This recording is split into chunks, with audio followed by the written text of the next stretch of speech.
Il existe une théorie selon laquelle l'Antéchrist, qui se présentera comme le grand sauveur de l'humanité à la fin des temps, sera en réalité un être d'un autre monde.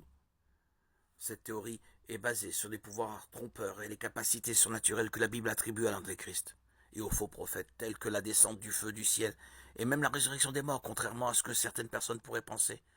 La bête ne viendrait pas en tant qu'extraterrestre d'une autre planète, comme on le voit souvent dans les films de science-fiction, mais plutôt comme un être évolué, puissant, et surtout capable de répondre à toutes les questions qui ont toujours intrigué l'homme. Cette théorie de l'être d'un autre monde semble plus réelle que ce que nous pouvons imaginer. De nombreux chrétiens y croient, notamment en se basant sur des passages de la Bible. Dans le livre de la Genèse, relatant diverses rencontres entre des êtres humains et des entités d'un autre monde, par exemple, des anges déchus se sont matérialisés et ont eu des enfants avec des filles, des hommes.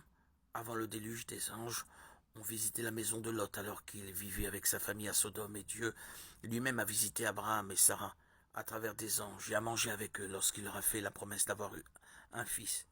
De plus, l'Ancien Testament relate les occasions où Jésus, désigné comme l'ange du Seigneur, est venu dans le monde pour interagir avec les hommes de Dieu lors de moments importants d'histoire. Tout cela renforce cette théorie, car l'une des caractéristiques que l'Antéchrist aura est d'imiter les actes de Dieu, et la Bible elle-même nous met en garde contre ces tromperies.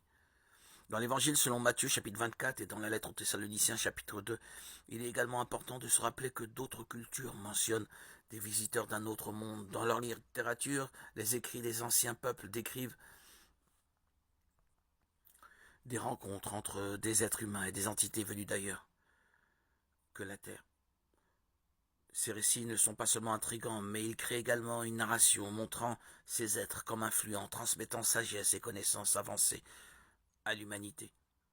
L'image d'un être supérieur pourrait bien conquérir les gens et les dirigeants politiques et religieux en leur faisant croire qu'en tant qu'individus meilleurs et plus capables, ils auraient le droit d'être le grand leader de l'humanité. Et, incroyable mais vrai, les gens adoreraient cet être. Soyons honnêtes, le monde adore déjà les êtres humains qui se distinguent de quelque manière que ce soit par l'argent, la beauté, la célébrité, le talent ou la rhétorique convaincante.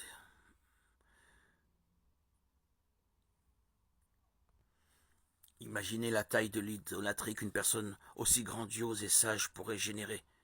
Imaginez comment il attirerait l'attention, l'amour et la dévotion des êtres humains, apportant des réponses sur l'origine de toutes choses, offrant des solutions aux problèmes économiques, politiques et sociaux qui causent tant de guerre et de haine de nos jours. Assurément, cet être serait vu comme le Messie venant des cieux, avec la paix et le salut entre ses mains. Et c'est tout ce que Satan a toujours désiré,